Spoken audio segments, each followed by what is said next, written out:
Drage Boljunčanke in dragi Boljunčani, z veseljem prihajam med vas, kajti že od nekdaj mi je znano, da ste vaše društvo ob ustanovitvi leta 1901 poimenovali po moji osebi. Še bolj mi je pri srcu, da se redno spominjate dneva mojega odhoda z tega sveta. Da si ravno je bilo to mnogo prezgodaj, kakor sem si utvarjal, da bo. Vendar se ne bom spuščal v ta žalostna razmotrivanja, ampak raje bi namreč spregovoril o današnji situaciji. Tudi zato, ker tudi meni v mojih časih ni bilo lahko. V vseh teh 200 in več letih govorijo in pišejo o dobrih in manj dobrih rečeh v zvezi z mojim početjem. Skušal sem za dobo, v kateri sem živel, nuditi narodu tisto, kar mi je bilo najbolj pri srcu. Navdihovala me je moja platonska ljubezen, da sem v prvi dobi svojega življenja pesnikoval in romantično prikazoval svojo podobo. V nadaljevanju in v zrelih letih pa sem posvečal svoj trud višjim ciljem in svoje najboljše moči žrtvoval v prid narodu in dvigu njegove kulturne ravni.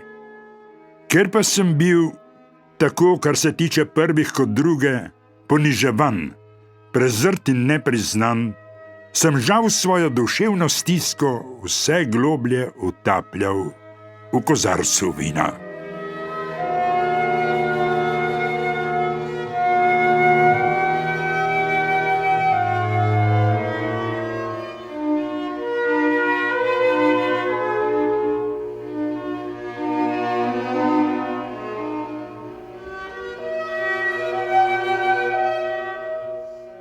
Oblastem sem bil ostro v nosu, pa tudi jaz njej nisem kazal ravno najbolj prijaznega obraza.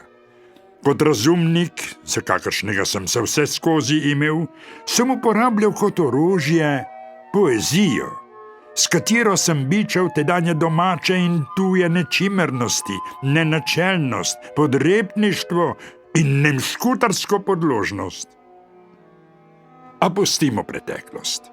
Da si ravno današnja slovenska družba in tista, v kateri živite vi zdaj, ni bog ve koliko boljša od one pred 200 let, v prvi vrsti v intelektualnih zadevah.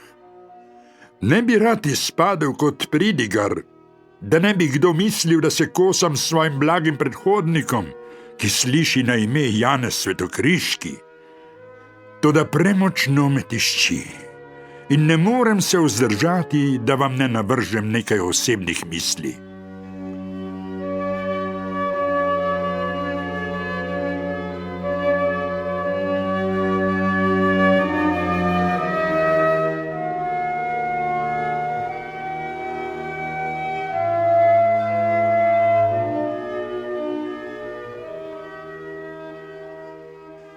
Naj vam najprej povem, da nadvse cenim vaš trud za ohranitev našega jezika, naših običajev, da se ne otepate prostovoljnega dela narodu v prid in da gojite skoraj pobožno skrb do petja. Pa še marsikaj drugega bi šlo pohvaliti, a bi ne rad, da bi se potem pregrešno prevzeli. Raje vam povem, da opažam tudi nebogljene navade in razvade. Nahrulil vas bom, sicer orikano in prijazno, zaradi pomanjkljivega sporazumevanja med vami samimi, premajhne povezanosti med vaškimi in širom po domovini našimi sorodnimi društvi in zaradi nebogljenih odnosov z vsemi, ki delujejo v okviru vaše skupnosti v državi, v kateri živite.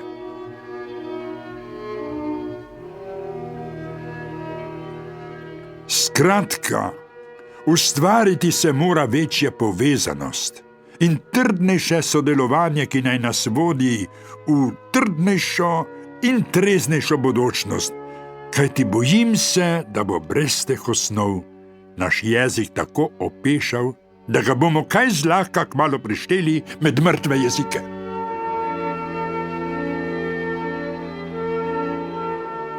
Jezik je bistvo za obstoj naroda.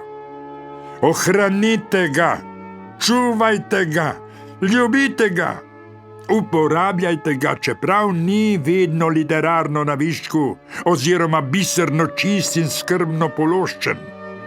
Saj tudi moj ni bil vedno tak, kajti tudi v mojem življenjskem okolju je švabščina pritiskala, da smo ječali pod njeno težo, a se nismo uklonili.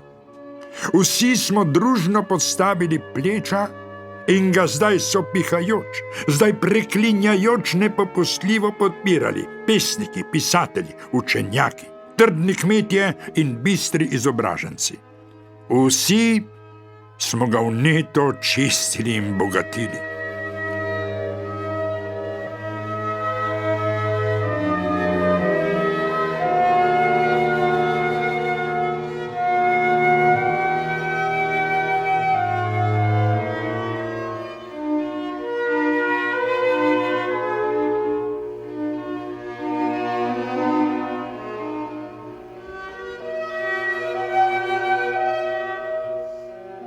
Vem, da se je v vašo vas v povojnih letih priselilo mnogo ljudi, ki ne obvladajo naše govorice.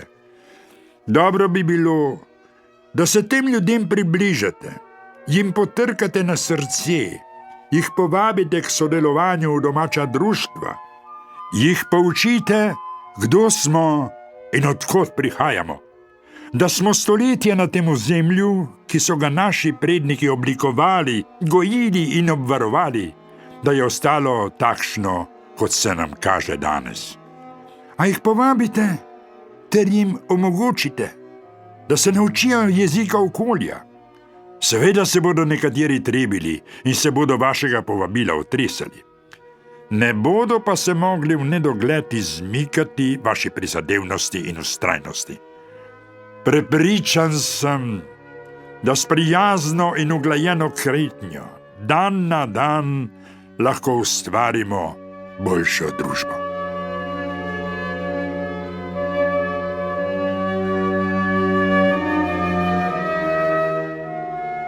Se spomnite, kaj sem vam napisal zadnjič? Horojak prost bo vsak, ne vrag, le sosed bo mejak. Menim, da sem bil dovolj jasen.